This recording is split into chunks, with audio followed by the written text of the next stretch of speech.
Merry Christmas, everybody. Happy holidays. Happy Hanukkah. You're watching WagerTalk Today. I'm Lawrence Presman, your host, and this is the best daily sports betting show on the planet.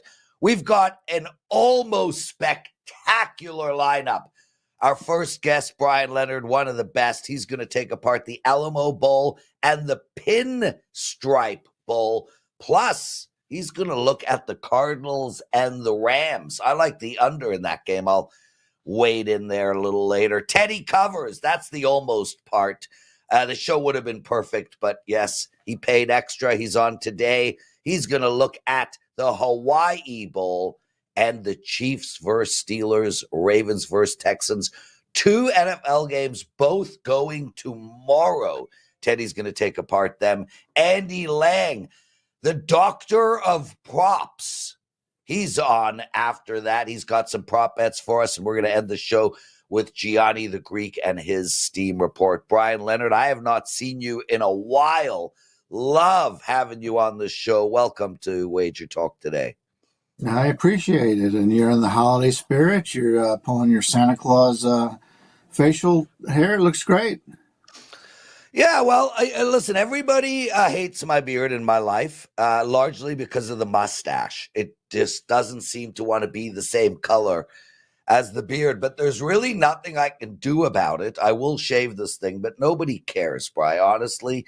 I mean, Teddy cares, but other than Teddy, nobody cares, dude. Nobody cares.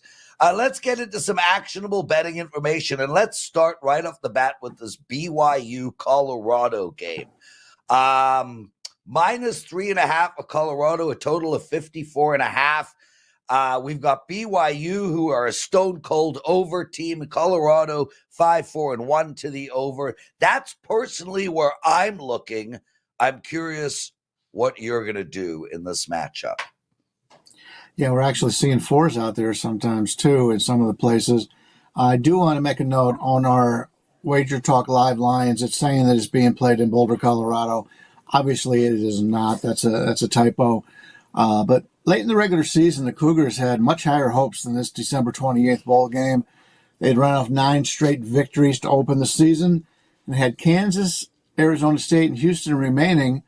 They lost back-to-back 4- and 5-point decisions to the Jayhawks and the Sun Devils before finishing off the year with a nice 12-point victory over the disappointing Cougar squad. Despite playing only 2 ranked opponents on the season, BYU has put up some impressive numbers. Passing games have been really a standout group on both sides of the ball. Offensively, a 21-11 touchdown to interception ratio, and defensively, an outstanding 11-20 touchdown to interception ratio. And that's the reason for this team's success. They've been very good against the pass. BYU has outgained the opposition 6.19 to 4.90 yards per play. They'll need that excellent pass defense to keep up with the Buffaloes here. The Buffaloes went 4-2 on the road this season, but despite playing in a power conference, this is going to be the first time all season they're playing a ranked opponent as BYU enters play at 17th in the country. Looking over the 9 opponents that Colorado has defeated, it's hard to find an impressive victory against a good football team. They've run up the scores against the bad teams, and there's been a lot of bad teams on their schedule. We'll see what happens here when they take on a ranked opponent. Obviously, Colorado has no running game to speak of, averaging just 2.62 yards per carry. It's the passing game, which has been very impressive. A 166.94 quarterback rating, along with amazing 35-8 touchdown to interception ratio. They do have a plus 11 turnover margin on the season, which is a major factor in their success on the year. So I look at this as a strength versus strength matchup between the Buffaloes' air attack and the Cougars' pass defense. And while BYU has to be a little bit disappointed by how the season ended, a win here over this very public Colorado team could really cap off this season for them. You know, with Buffalo's best players heading to the NFL, I could see them possibly not having full focus on this one. I like BYU. They've done more against good opponents than Colorado has, and I'll take the points with the with BYU, with the Cougars on this one. Bryan Leonard joining us, everyone. I like the over in this game, as I discussed with you, Brian. It's one of those angles where BYU is the over team, and Colorado's the team that scores more. And I love when that sort of comes together. 54.5 is the total here. BYU, Colorado just put up 52 themselves in their last game. So I like the over in that one. Bryan Leonard, let's turn our attention to Yankee Stadium, the Pinstripe Bowl. And I did ask you off air if the Yankees are paying to have the name the Pinstripe Bowl. If anyone knows, I'm curious. I don't know why, but Nebraska is playing BC here. How are you handicapping this one? The Eagles came out of the gate on fire. They won 4 of their first 5 games, with the only loss coming at number 23, Missouri. But since that time, BC has had a losing record. They did finish the season well with wins over North Carolina and Pitt by double digits, but most of the Eagles' damage this year came at home. They had a 6-1 record at home. The lone victory away from home was at Florida State in the season opener, and we all know what has happened to Florida State since then. So obviously that impressive win early on did not look so impressive at the end of the season. The strength of this team is in the air. Offensively, they have a 151.75 quarterback rating, along with a strong 24-7 touchdown to interception ratio. Defensively, they've intercepted 16 passes, the same number as passing touchdowns allowed, so they've done very well defending the pass this season. They do have a +8 turnover differential, which contributed to their 7-5 record. After all, Boston College was only able to outgain the opposition by 0.08 yards per play this season. If you're looking at a 500 ball club here, that's exactly what they are. Much like BC, Nebraska started the season with a bang, winning 5 of 6 to start the year. The only defeat came against number 21 Illinois. But since that time, the Cornhuskers have dropped 5 of 6 games, scoring just 74 total points in those 5 losses. Similar to their opponent, Nebraska struggled outside of Lincoln. They were 1-4 on the road this year. Nebraska averaged 3.78 yards per carry and have a touchdown to interception ratio of 11-12. That's not very impressive offensively. They did allow a solid 19.8 points per game, which is the strong point of this club. They do have a good defense. Weather can always be a factor in late December in New York, and we feel that both teams are going to struggle to move the football here. Boston College played Big Ten entrant Michigan State earlier this season at home, a 23-19 victory, so they got 42 points in that. I expect something similar here. The line's about 45 or so. I expect this to be a real battle in defense between these two teams. I like the under in New York. Yeah, that makes sense to me, Bryan. And really quick, just one follow-up question. In these bowl games, and this is conceptual and specific to this game, does Nebraska just want to get out of Dodge? I mean, this is a team that was doing great, and then they lost 5 of 6. 5 of 6, and they got annihilated in their last game. Well, not annihilated, 13-10 to Iowa, but, man, they put up 10 damn points. Is this one of those situations where they just want this season to end, call it a day, and maybe they don't have the intensity that we'll see with Boston College?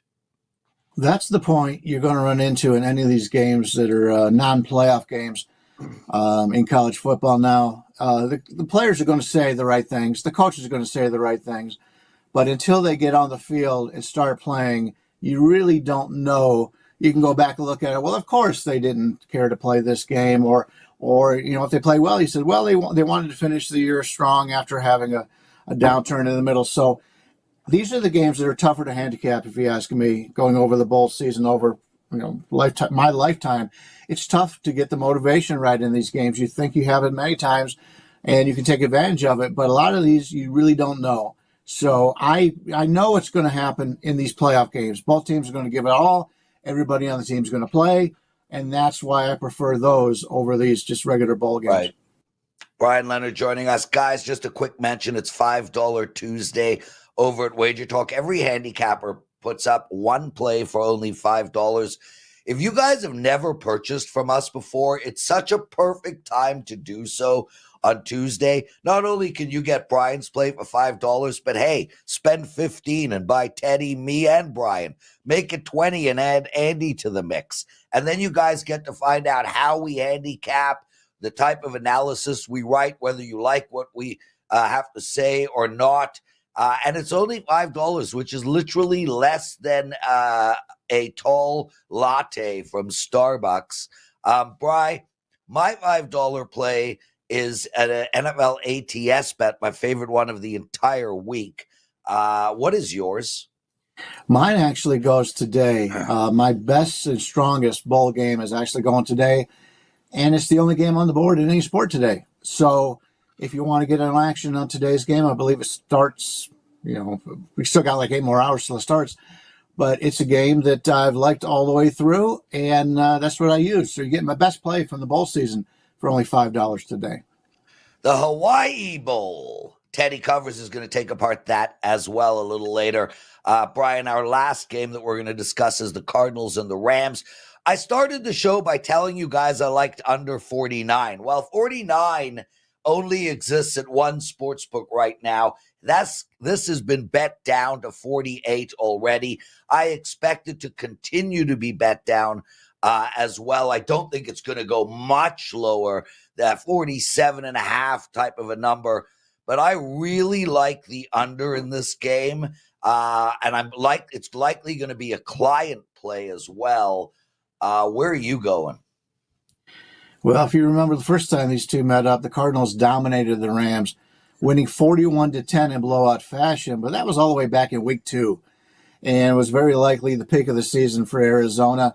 Cardinals have been good bullies this year with wins over the Patriots, the Jets, the Bears, the Dolphins, and who the hell thought I'd ever say this, the 49ers. A 2-point victory over the Chargers is the only other victory they had this season against a team with a winning record. Cardinals just 2-5 on the road, 3-7 in conference, while losing 4 of their last 5 games. A loss here to the Rams knocks them completely out of the playoff picture, so they're going to come with their best. But that's a tight division with the Rams and Arizona and Seattle. So I expect the Rams to come out with just as much intensity here. The Rams struggled out of the gate, losing 4 of 5 to start the season, but they've been one of the most consistent teams in the league since. They're on an 8-2 run with victories over the likes of Buffalo and Minnesota, 2 teams with serious Super Bowl aspirations. Yep. When looking at net point differential, the Rams are 9-6 on the season, yet they've been outscored by 18 points. While the Cardinals come in at 7-8, and they've outscored the opposition by 2.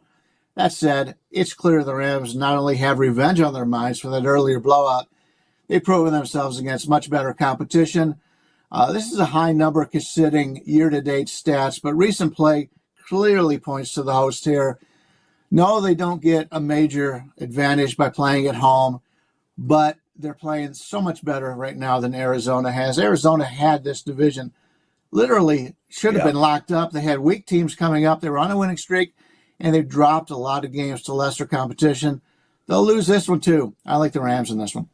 Yeah, I totally agree. And what I really like about this Rams team as they move forward to try and make a run in the playoffs is, well, if a team puts up 42, they'll put up 44. And if another team puts up 9, they'll put up 12. It doesn't matter what type of game they're involved in. They seem to be able to get the W, and man, Sean McVay, what a coach. Bryan Leonard, everybody. Bryan, thanks for joining us. Happy holidays, my friend. Be well. And guys, if you're betting the Hawaii Bowl tonight, Bryan's got a play for you on that. It is only $5. Teddy Covers, for all the shit I give you, dude, just having you pop up on the screen there. Oh, can we do that again? Dan, put me on only and then pop him in. I love you, Teddy Covers. I know you don't love me, and that's okay. I've gone my entire life loving other people more than they love me. How are you? I'm doing all right, Lawrence. Nice to see you. Merry Christmas, Happy Holidays, Happy Hanukkah for all of you out there. That being said, the feeling is not mutual. When I'm on the screen and then I see you pop up, my heart doesn't start to pitter pat. Yeah, well, listen, what can I tell you, dude? I man crush on you. You don't man crush on me. It's okay. What do you think of the beard? Full disclosure. Yeah. It's awful, dude. Everyone knows that. You know that. But I understand. No, but when I grow my beard, I get sick of shaving. It doesn't look any better than yours. I get it. So that's the issue. What I said to Vivian was, once it's on, it's hard to come off because you just sit there and you play with it. Oh, it feels so good. Anyway, welcome to Wager Talk Today, my brother. Let's get into it. We got the Hawaii Bowl going tonight. Brian's got a bet for us. You're going to take apart that game. How do you suggest our listeners bet it? So it really is a fascinating contest for a little Hawaii Bowl between San Jose and South Florida. And for what it's worth, right now, it's kind of a split line. You can lay 2.5. You can take 3 if you shop around looking at the WagerTalk free live odds screen. Total has been bet up. We're looking at 65s right now, opened as low as 61.5 here in Las Vegas. South Florida, a long way from home, obviously. When you talk about a team from Florida playing in Hawaii, they had bowl success and are goalless last year. They beat Syracuse 45-0 in their bowl game. Of course, that was a complete no-show for Syracuse. Nonetheless, USF showed and took care of business. We've seen money for the Bulls today, and the last really it's been creeping towards the Bulls the last couple of days because it looks like their quarterback, Byron Brown, he's been out since week 5. He's expected to return for this ballgame, and from all indications, he's going to be able to do that. Now, Brown is an upgrade over what they've had at QB in recent weeks for most of the season in that regard, and the markets are reacting to that. When you look at South Florida's schedule, they haven't beaten anybody. I mean, really. All 6 of their wins came against true bottom feeders. They don't have a decent win to show for their season. Tulsa, Charlotte, Florida Atlantic, Southern Miss, UAB, Bethune-Cookman. It's not pretty. And every time they stepped up in class, they got crushed. 5 of their 6 losses came by 18 points or more. They were non-competitive when playing any decent team. So it's not like USF comes into this power rated sky high. They're a million miles from home. I get it. So San Jose State lost the same bowl game in Hawaii to Coastal Carolina last year. The best player, wide receiver Nick Nash, he opted out for this ball game. Looks like both starting cornerbacks has opted out as well. Head coach Ken Numatsutolo, first year at San Jose State. He was born and raised in Hawaii. He wasn't the coach last year when they got beat in this bowl game. So that could be a potential motivating factor for the Spartans. But we're talking about bowl season handicapping and the broader pictures right now. The money is right. As cappers, we often look to fade the money, find value the other way. It's kind of ingrained in our thought process. This bowl season, we don't want to be doing that. We want to be going with the sharp money. And certainly look at, Texas San Antonio versus Coastal Carolina yesterday, -6.5 up to -12.5. They won by 29. The Texas money was right. The Penn State money was right. The Sam Houston money was right. The James Madison money was right. I mean, it's been, the sharp money's been spot on this bowl season. I hesitate to step in front of it, which is not what I say during the regular season, game after game. The money here is pointing to the dog. We'll look at South Florida plus the points before I look to lay with San Jose. That being said, if you disagree with me and want to lay with San Jose, be sure to find a -2.5 so you can win your bet if they win the game by a field goal. Lawrence? Teddy Covers joining us. Teddy, we got 2 NFL games on tomorrow. I think they're on Netflix, if I recall correctly. Whatever streaming service they're on, I have the service. So I'm totally happy about that. Kansas City, 4 p.m. Eastern. Let's start right there. There are 3s and there are 2.5s. The total here is 44, almost across the board. There is 143.5. I'm getting all of this information from the WagerTalk live odds screen, which is spectacular. Guys, check it out. Man, I love both of these games, Teddy, and I'm likely in action on both of them. Where are you going on this first one? So I try to make a case for Pittsburgh as a home dog to Kansas City when the market was at 3, and now the markets, as you mentioned, they're split between -3s. There are more -2.5s out there with juice right now than -3s. At 3, I was looking at the Pittsburgh side, and all the cases that I made in my head when I started to research them, I wasn't all that thrilled. The Steelers don't lose 3 in a row, right?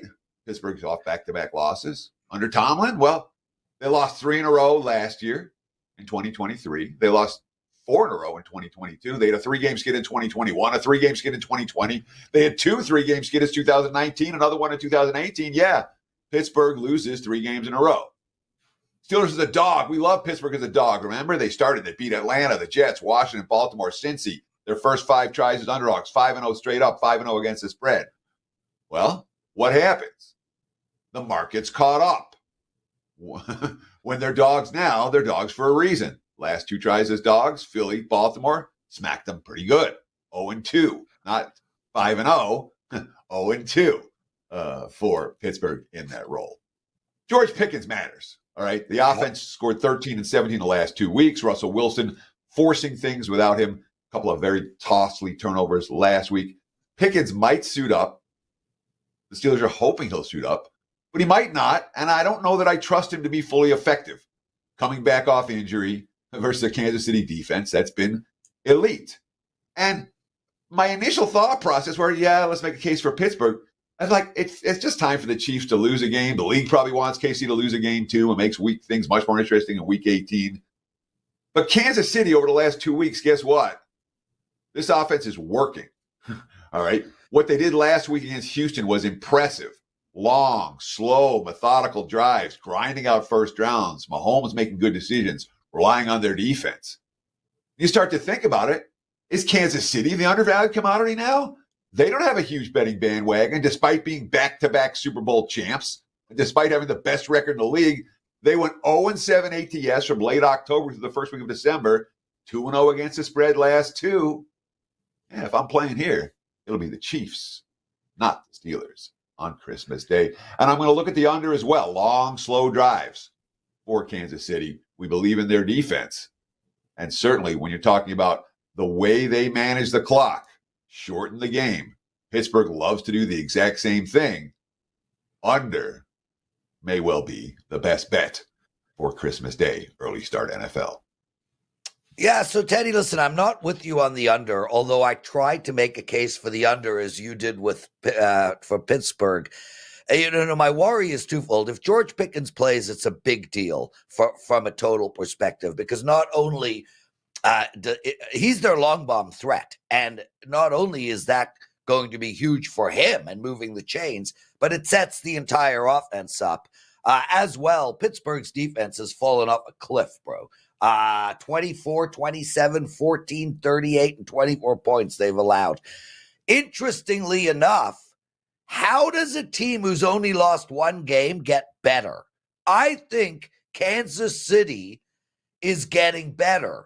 Hollywood Brown, big component of their offense last week. Pacheco back and healthy. Now they've got 2 running backs, 2 wide receivers, a tight end who is non-existent, but strangely is going to be their MVP when all's said and done as they hit the playoffs.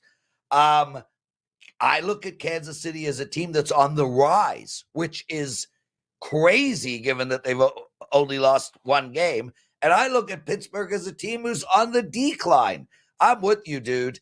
I don't like the under, but I do lean on Kansas City in this game. Where are you going in this Baltimore-Houston game? Let's talk about the Ravens and Texans Christmas night. Look at the free WagerTalk live on screen. We've seen a heck of a lot of Baltimore money of late. This opened as low as like 3.5. Was sitting at 4. Now we're sitting at 5, 5.5. Lots of money for Baltimore.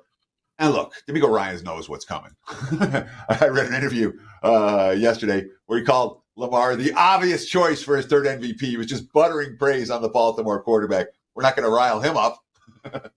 The Texans only forced 2 punts versus Patrick Mahomes last week. And now, when you talk about facing one type of elite offenses versus another, they're facing a completely different type of offense on a very short week. That, to me, is a difficult transition. So, can Houston shorten the game? Well, they're not likely to be able to pound Joe Mixon in this ballgame. The Ravens, number 1 in the NFL against the run, just allowing 3.6 yards per carry. The Texans going to be throwing downfield then, stretching the field? Well, no, Steph Diggs is out for the year. Tank Dell is out for the year. At least Nico Collins. And look, it's not like Nico Collins, John Mechie, and Robert Woods aren't capable. I don't expect anything, by the way, from Deontay Johnson, who they just signed after he got cut twice already this season. But the trio they have, it's not like they can't catch the football, that there's no passing game with Collins, Mechie, and Woods. There is. But the downfield game is affected. The ability to stretch the defense is affected.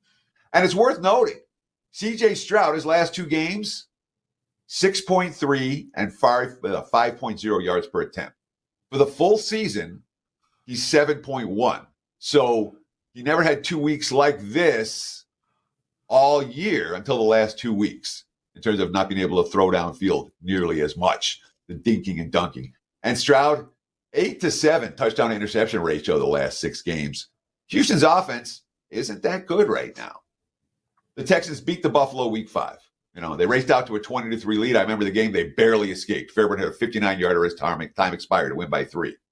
That win against the Bills in week 5, where they played one good half of football, that's their only win all year against an opponent with a winning record. They beat the Jags twice, the Cowboys, the Dolphins, the Colts twice, the Pats, the Bears.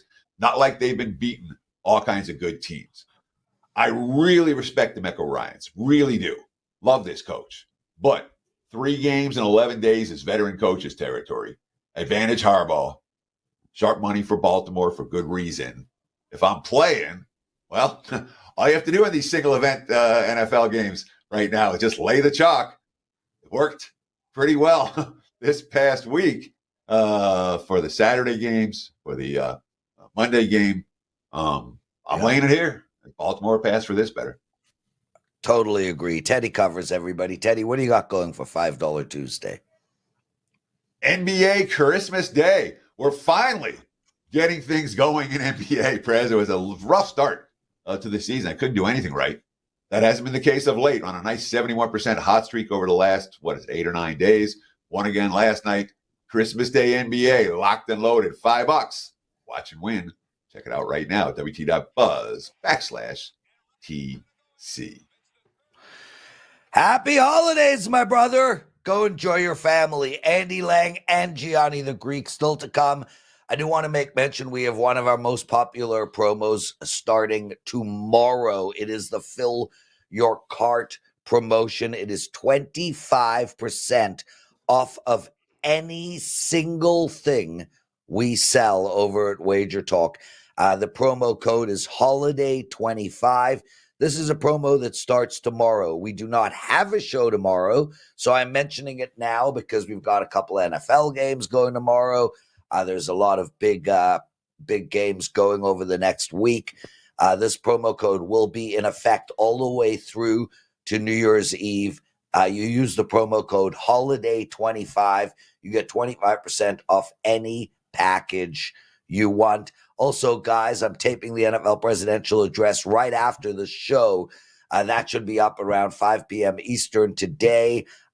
Make sure to watch that. And Bet On It is also being taped today. Andy Lang, part of Bet On It. What time you guys taping, bro?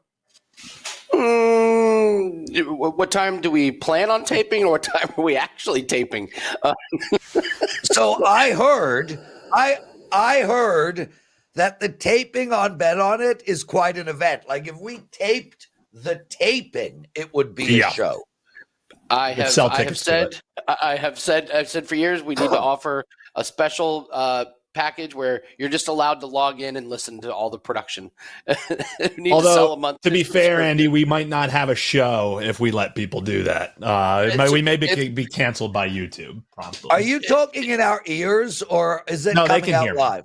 Oh, they can hear producer Dan. No, the show will be up, I believe, this evening. So we'll have plenty of information, and I'll be doing another prop for the games this weekend. So it'll be up tonight for everybody, Christmas edition. So Andy Lang, your birthday was yesterday. Happy birthday, my friend. I hope you got a lot of action. If you didn't, send me your wife's information. I'll handle it. Thank you. Cash 2 hockey bets. That was enough action for me. That was great. Happy birthday. Change. Happy birthday. Yeah. All right, let's talk some NFL. Change. You got two NFL props, 2 NBA props, and of course we got a darts bet. The mic is yours. You've been doing a great job with your follow-up questions today. I'm very excited to get the darts follow-up question, though. But we'll start with NFL here. Samaje Perine over 9.5 receiving yards. He's been fantastic. They're running set plays for him. He's gone over in 10 out of the last 11 games. Prez, he has a catch over 9.5 yards in the last 11 games. He's getting over with one catch here. He's averaging 2.1 targets per game. Some of these set pieces are running for him. He's wide open. So they're doing a great job with him. Over 9.5 receiving yards is definitely going to make it as a client play. And then I'm with Teddy in that the Ravens, I love this spot for the Ravens. We'll take Lamar Jackson over 1.5 touchdown passes. He's gone over 8 of the last 9 games. Texans are averaging 2 passing touchdowns per game. They've given up 28 passing touchdowns. It's tied for most in the NFL. So let's cash on P. Ryan over his receiving and Lamar Jackson over his touchdown passes. Yeah, the Lamar Jackson one makes a lot of sense to me, dude. NBA, Gafford and Michael Porter Jr. Fill us in.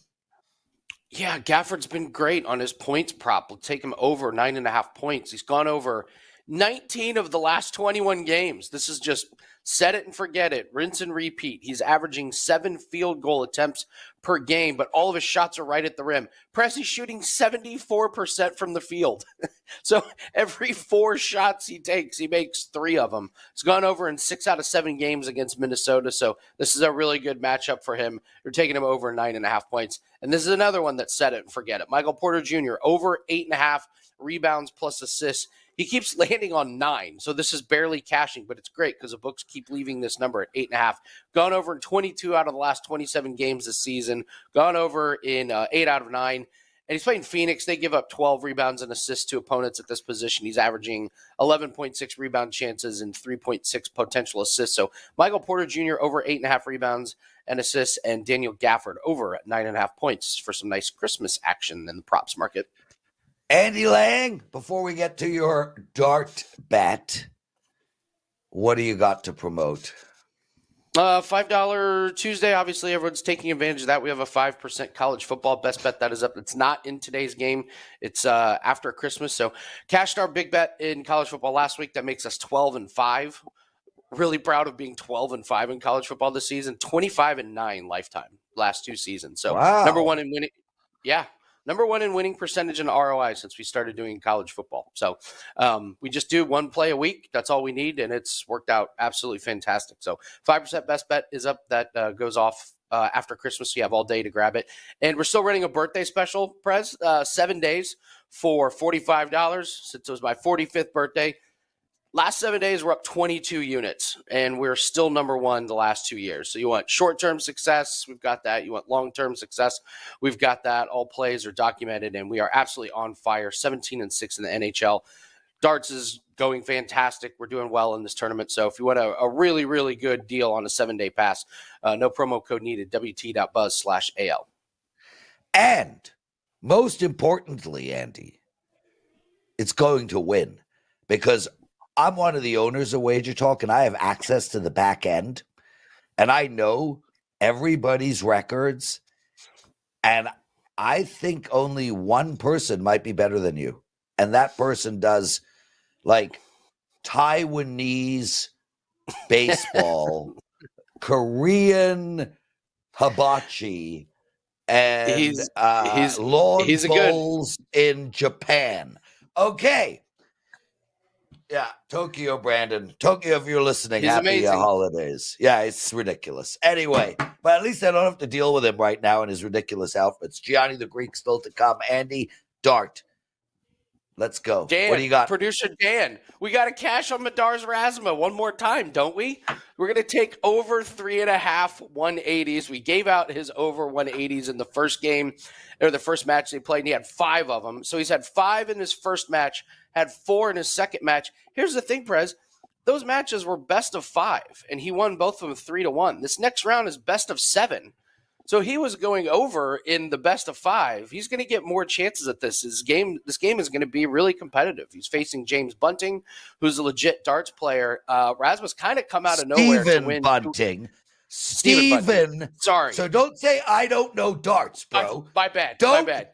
You did not know that I know darts, and I have a follow-up. I have no idea why I do know why, because I'm looking at James right now. Stephen Bunting. Sorry. Stephen Bunting's a great darts player. I think this one goes the distance. So I only need 3.5 180s, and he's had 5 and 4 in his first matches. Yeah, I love this one. It's plus 125. That's the best part of this play. Madres Razma. So it doesn't this is a guy that peaked already, though, bro. I mean, he won the Latvia National Championship in 2010, 12, 14, 15, and 16. He won the Riga Open in 2013, and he's won shit since. Yes. This is why this is a great play, because the books haven't caught up. He's been practicing. He won his first 2 matches of the World Championships. It's impressive. And the follow-up question? It was impressive as well. That was one of your better ones. You actually Googled the guy and looked him up, didn't you? Andy Lang, everyone. Happy holidays, my brother. Love having you on. Get the hell out of here. Gianni the Greek. Time for the Steam Report. Gianni, you bet anybody in your syndicate bet card? No. Just the limits aren't high enough, Prez. They're not going to do the work and not be able to get down money. Like the work that it takes. And then even if you have a 5% edge, you got to bet $10,000 just to think you're making $50 off it. You can't get 10 dimes down on that kind of stuff. So they don't even mess with it. You know what I mean? Like those smaller markets are more for sharp bettors that do make a living betting into them.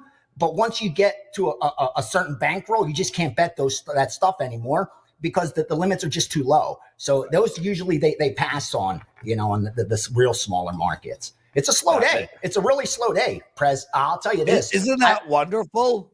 It's amazing. I actually been trading some, it's a force of habit. I've been trading some crypto, like getting in the day trades, like for 10 minutes, 15 minutes, just to give me something to do because I'm waiting for plays to come in and they're just not coming in. I've already bet this South Florida San Jose State game. I gave out the over earlier in the week. I think on your show it's 62. It's up to 65, 66. So all that value is gone. I do lean the favorite as well.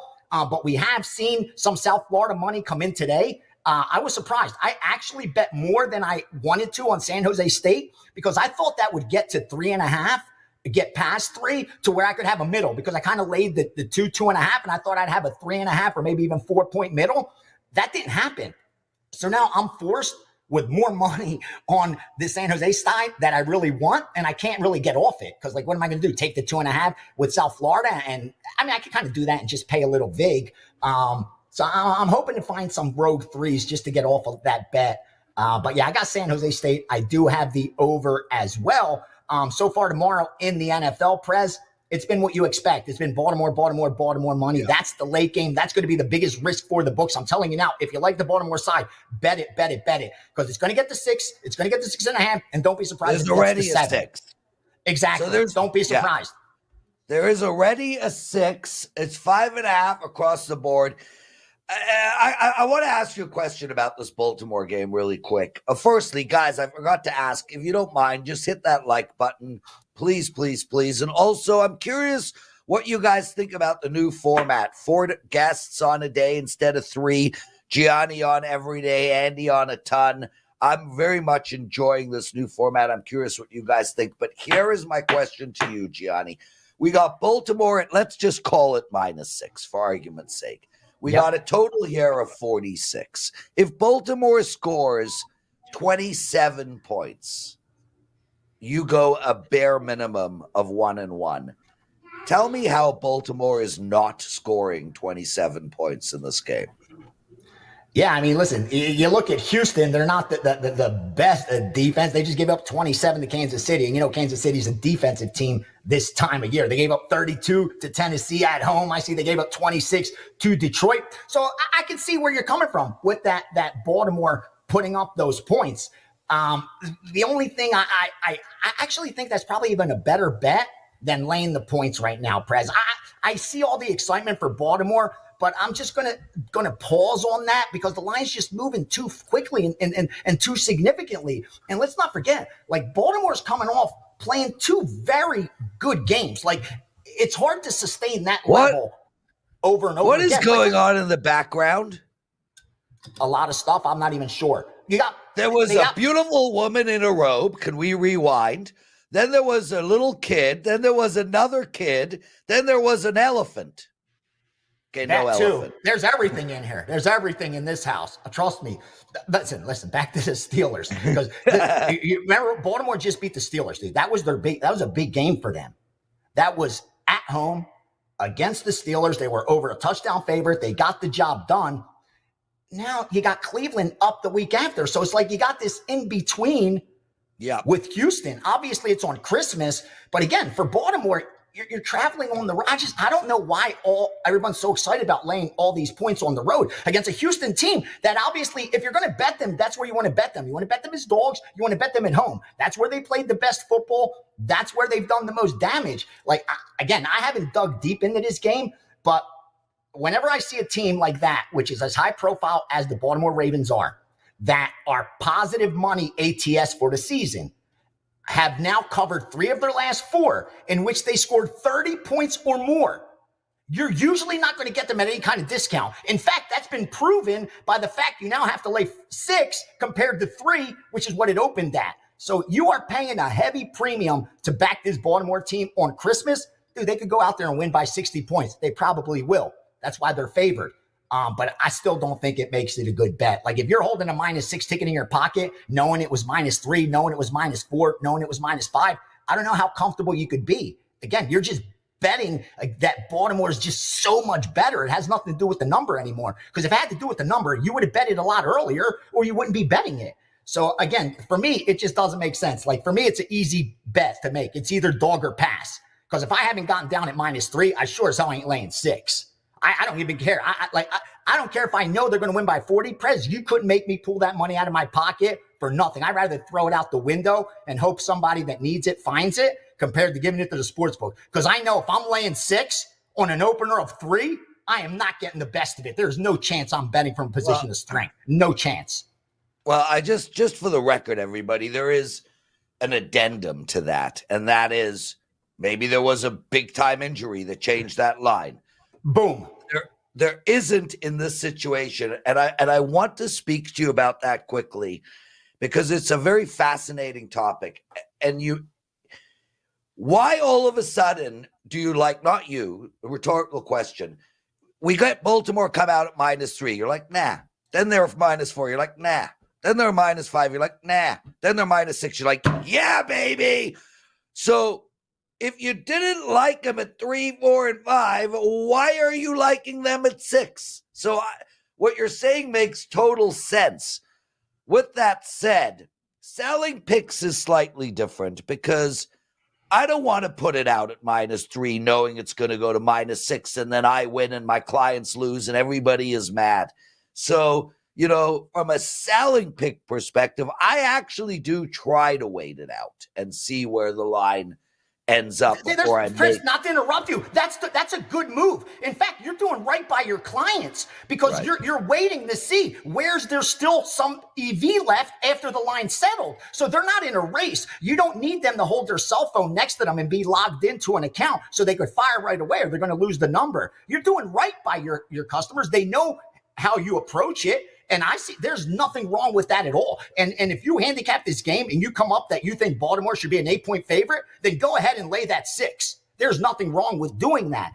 I just trade differently, because I trade with, like, believe me, 1/125, it changes next week. You will see low volume like you've never seen before. I've tightened the parameters. I did 10 years of documented picks where I won 8 of those, Prez. I did enough as far as volume goes. That all changes 1/125. It's now about just ROI for me. I've learned a lot over the last couple of years, and now with, fully at WagerTalk, I think that's how I'm going to benefit subscribers and followers the most, by not throwing that full volume. But when you trade like that, high volume trader that's just looking to take advantage of every edge, and when the dust settles, trust that they're going to turn a profit, you're only betting numbers. You're not even really handicapping the game. You're looking to where the market's going and let me get out ahead of it. Kind of like with Bitcoin. I'm trading it today. I don't know if it's worth 90,000 or 120,000 right now. But what I do know is if it hits a certain level, it's going to bounce back a little bit. I could make a couple dollars because, it went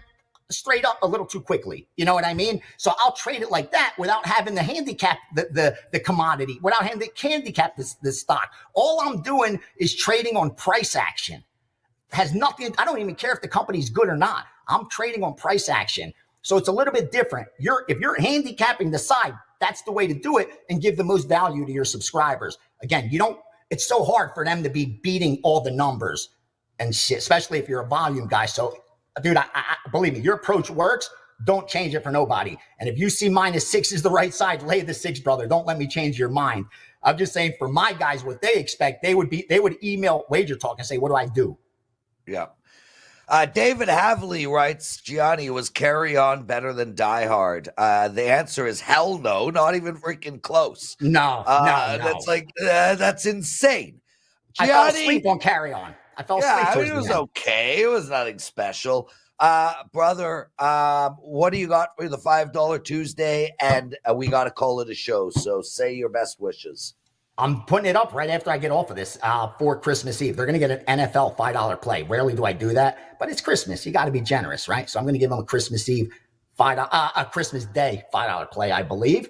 And just excited about 2025. Like I said, Prez, the new improved approach and close out the season strong. It's the bowl games this week, bro. It's the playoffs coming up. There's no better week than this. We talked about it. I don't want to sound like a broken record. But like I said, I'm just excited about the next few days. Tonight's about Christmas Eve. It's a good 24 hours. Family and friends. That's what it's about. Gianni the Greek, love having you on. Have a wonderful, amazing night. Guys, Merry Christmas to all of you. My God, David, Clay, B Daddy, Bill, Star Child, Ja, Javier, Rick, Waj, Jessica, so appreciative that you guys log in, Justin, every day to participate in our chat room, watch our show live. Thank you to Dan for being our producer, Joe Ranieri. Merry Christmas, everyone. Hope you guys kick ass, and we'll see you on Thursday.